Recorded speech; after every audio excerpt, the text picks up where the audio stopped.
Eu quero começar este vídeo falando de um texto das Escrituras que nos diz: é claro que ele não veio para ajudar os anjos. Em vez disso, como dizem as Escrituras, ele ajuda os descendentes de Abraão. Hebreus, capítulo 2, versículo 16.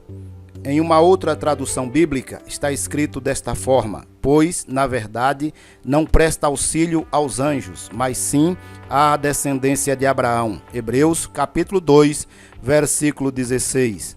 O suposto desconhecido escritor da Epístola aos Hebreus está falando do mestre por excelência, nosso Senhor e Salvador Jesus Cristo.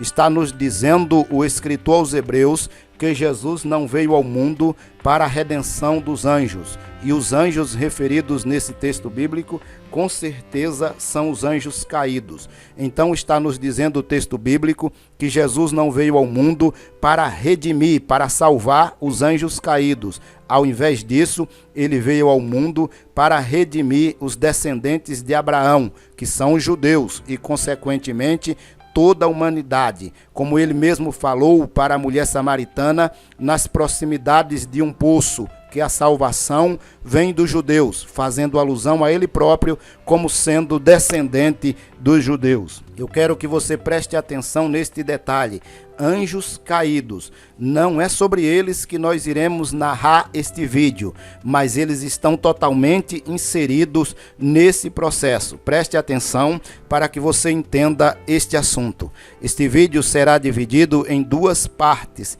Para que você venha entender, é necessário que você assista as duas partes, para que você compreenda o vídeo como um todo. Esse vídeo está sendo realizado para atender solicitações do canal para que nós abordássemos este assunto. Te peço que deixe os seus comentários e, se você tem alguma solicitação, deixe nos comentários que nós iremos analisar. Eu sou o pastor Gilvair de Oliveira, você está no canal Apocalipse Now. Se você ainda não é inscrito, te peço que se inscreva no canal e compartilhe esta mensagem com outras pessoas. Deixe o seu like, deixe o seu joinha e acione o sininho de notificações para que o YouTube possa te notificá-lo quando nós postarmos uma nova mensagem. Porém, se o YouTube não te notificar, visite o nosso canal, pois sempre nós estaremos postando mensagens que edificam vidas. O tema da mensagem que você vai ouvir, que você vai assistir, é Anunnaki, a luz da Bíblia Sagrada. Após a vinheta, fique com a mensagem.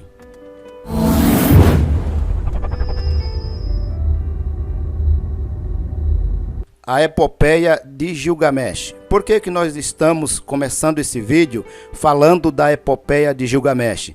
Porque ela está totalmente inserida no processo do que nós iremos narrar nesse vídeo. Os deuses Anunnaki, os deuses mesopotâmicos à luz da Bíblia Sagrada. Veja bem, a epopeia de Gilgamesh aborda e muito esses deuses Anunnaki. Vejamos então. A epopeia de Gilgamesh é um antigo poema épico mesopotâmico escrito pelos sumérios em algum momento em torno de 2000 anos antes de Cristo. Essa história narra os feitos de Gilgamesh, rei de Uruk, em sua procura pela imortalidade. Ela é considerada a obra de literatura mais antiga da humanidade. A epopeia de Gilgamesh foi localizada por arqueólogos em 12 tábuas de argila, cada qual contendo cerca de 300 versos. No entanto, historiadores consideram apenas as 11 primeiras tábuas, uma vez que a 12ª possui uma versão sintética da história que contradiz as outras inscrições. As 12 tábuas da epopeia de Gilgamesh. Essas tábuas foram encontradas em uma escavação que ocorreu no século XIX, na região onde ficava a antiga cidade assíria de Nínive.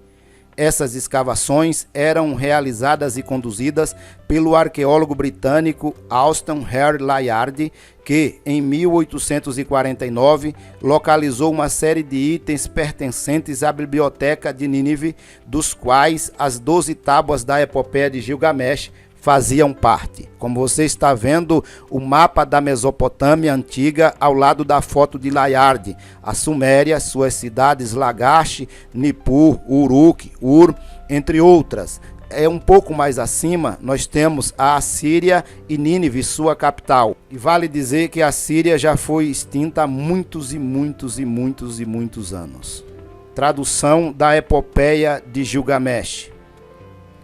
O trabalho de tradução da obra foi realizada por Henry Harrison e George Smith na segunda metade do século XIX. A tradução desse poema épico somente foi possível graças à inscrição de Dário, que transcrevia caracteres cuneiformes para 3 idiomas: persa, babilônio e elamita. Como você está vendo, os caracteres cuneiformes que eram a escrita da Mesopotâmia antiga, e abaixo o nosso alfabeto para indicar esses caracteres. Claro que não é sobre isso que nós iremos abordar, que nós iremos falar, mas você pode pesquisar e se aprofundar nesses questionamentos. A jornada de Gilgamesh pela imortalidade.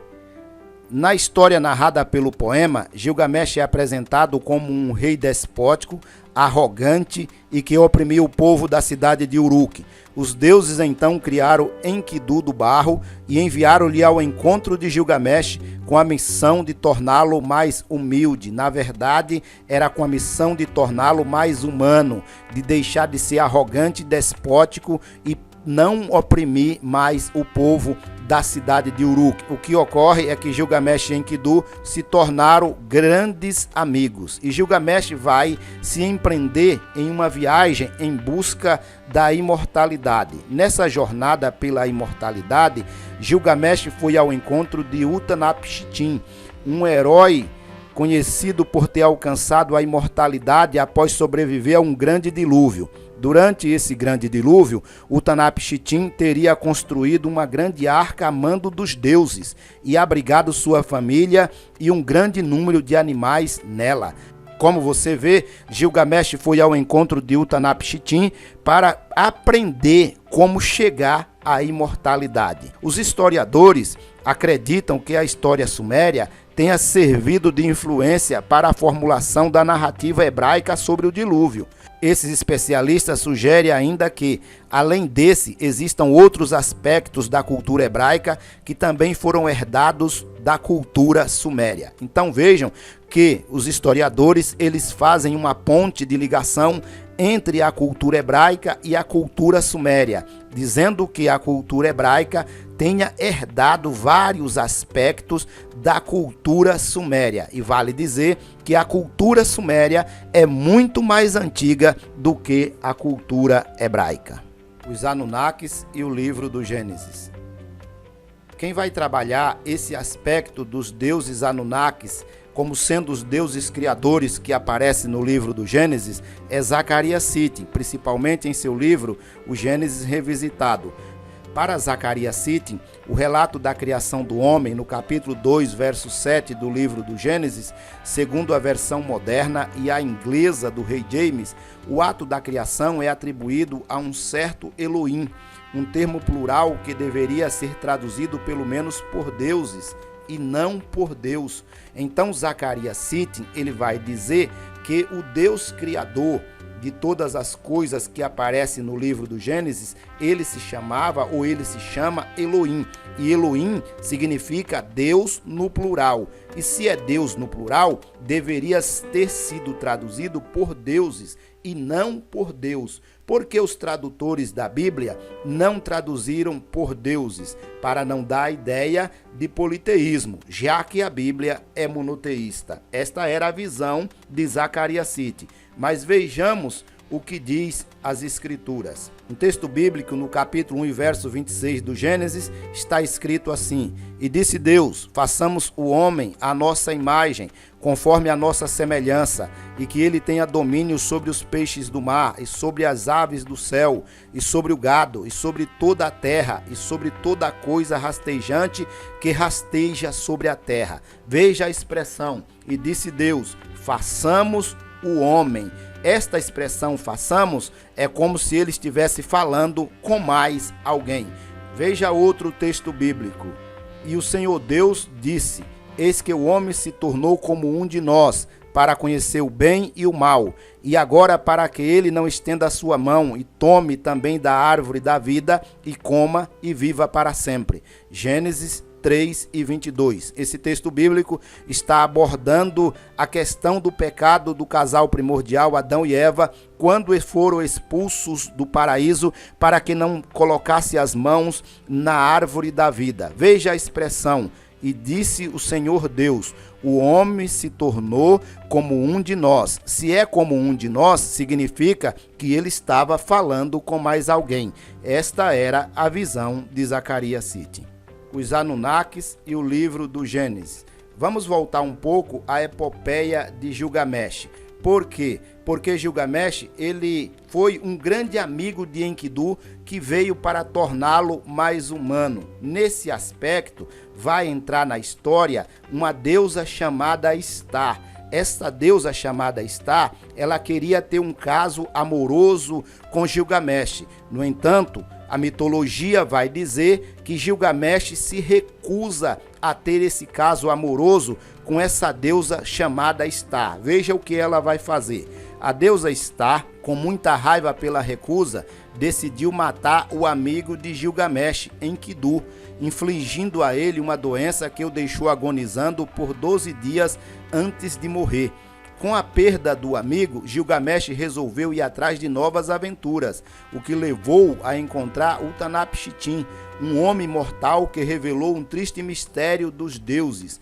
Em tempos remotos, os deuses haviam decidido submergir a terra de Churupaque, mas que ele, pela sua devoção, havia recebido ordens de construir uma arca no meio do deserto e abrigar seus familiares, amigos e os quadrúpedes e aves da sua escolha. Utanapishtim assim o fez, e depois de 6 dias e 6 noites, salvou as pessoas e os animais, conseguindo em troca a imortalidade. Então veja nesse texto mitológico da epopeia de Gilgamesh que já tem uma certa ligação com o texto bíblico, como nós veremos a seguir.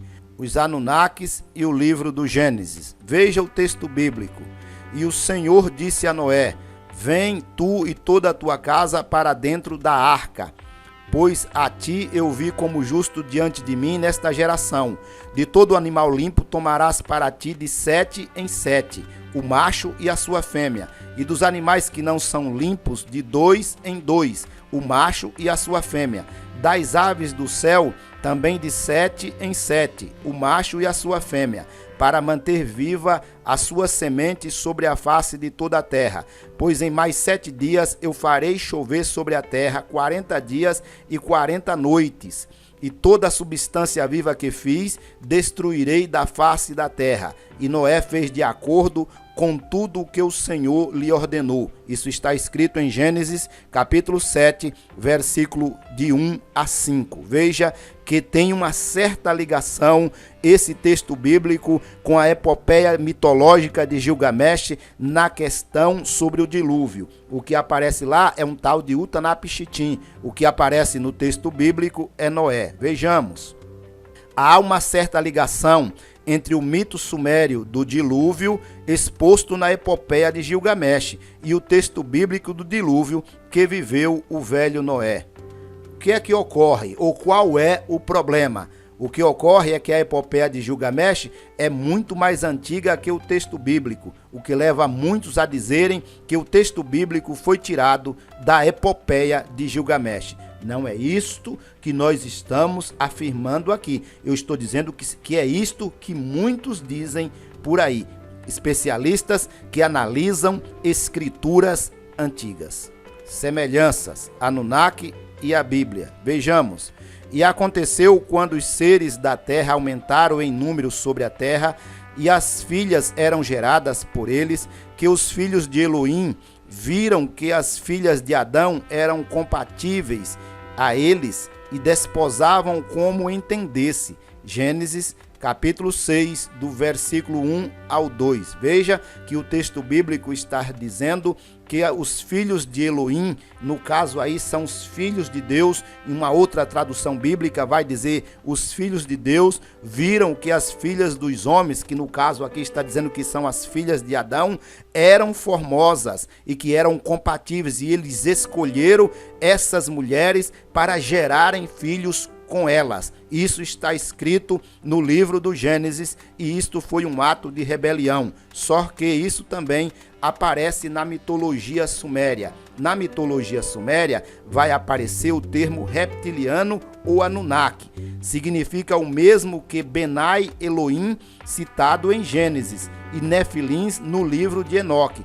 Todos esses termos vão significar uma coisa: aqueles que do céu vieram à terra. Então, tanto no livro do Gênesis quanto na mitologia suméria vai significar a mesma coisa: aqueles que vieram do céu à terra.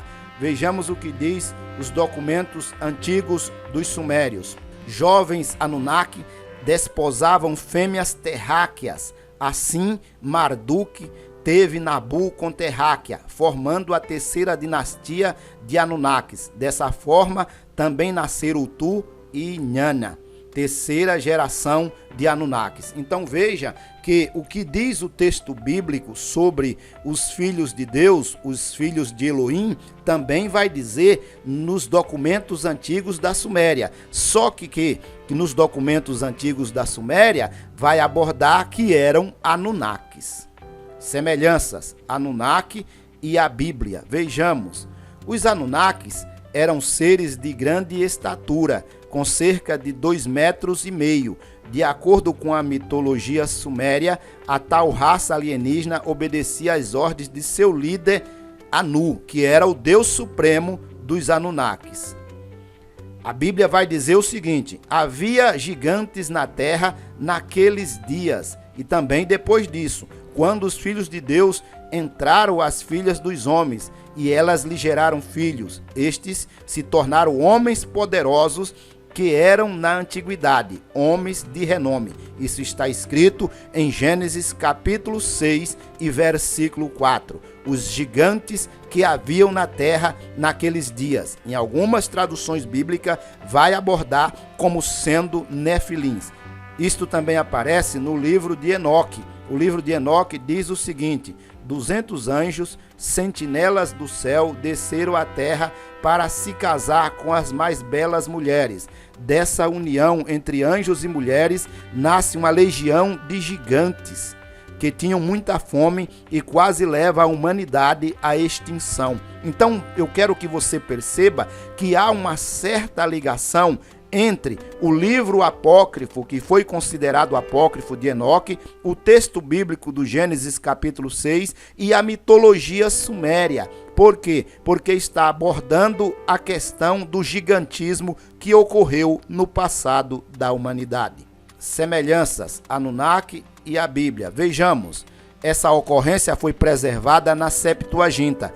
Qual ocorrência? A ocorrência da relação dos filhos de Deus mencionado no Gênesis com as filhas dos homens, produzindo uma raça hibridizada. Veja, essa ocorrência foi preservada na Septuaginta, que traduziu como Ângelo Tel, ou anjos de Deus, quando os homens começaram a se multiplicar sobre a face da terra e lhe nasceram filhas, os Benai Elohims. Os Benai Elohims é uma referência a anjos, anjos de Deus. Elohims são deuses, ou Deus, e os Benai são os filhos de Deus. Então, veja o texto bíblico. Os Benai Elohims viram que as filhas dos homens eram belas e tomaram como mulheres todas as que agradaram.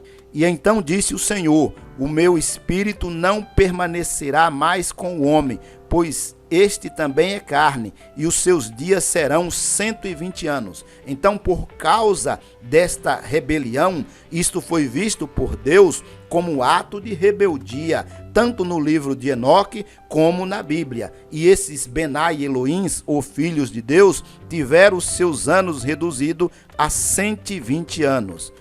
Desta união dos filhos de Deus com as filhas dos homens, o livro de Enoque vai dizer que nasceu uma raça hibridizada, que foram denominados de Néfilins, os homens de fama, como diz no livro de Gênesis, que houve na antiguidade. Semelhanças, Anunnaki e a Bíblia. Vejamos. Os sumérios os conheciam como Anunnakis, aqueles que vieram do céu, enquanto que os hebreus eram os Benai Elohims, que foram os progenitores dos Nefilins. Então veja que para os sumérios eram os Anunnakis, aqueles que vieram do céu, possivelmente uma raça gigante, uma raça de gigantes, uma raça reptiliana, como é abordado por alguns escritores, até mesmo Zacarias Sitchin. Já os hebreus vai abordar como sendo os Benai Elohims, que realizaram esta união com as mulheres da terra, nascendo uma raça de gigantes, como você vê na foto, uma raça totalmente hibridizada, uma raça de gigantes, um gigantismo terrível, chamados de Nefilins. Vejamos, há sim uma grande semelhança entre os Anunnaki sumérios e os Nefilins bíblicos. Para alguns pesquisadores, tratam-se dos mesmos seres. Não é isso que nós estamos afirmando. Eu estou apenas te dando informações sobre este assunto. Semelhanças, Anunnaki e a Bíblia. Vejamos. Esta mensagem você vai continuar assistindo na segunda parte deste vídeo. Te peço que aguarde, te peço que deixe o seu like, deixe os seus comentários, que acione o sininho de notificações para que o YouTube possa te notificar quando nós postarmos esta nova mensagem. Que Deus te abençoe, que Deus te guarde, que Deus te proteja, que Deus abençoe a tua família em nome de Jesus.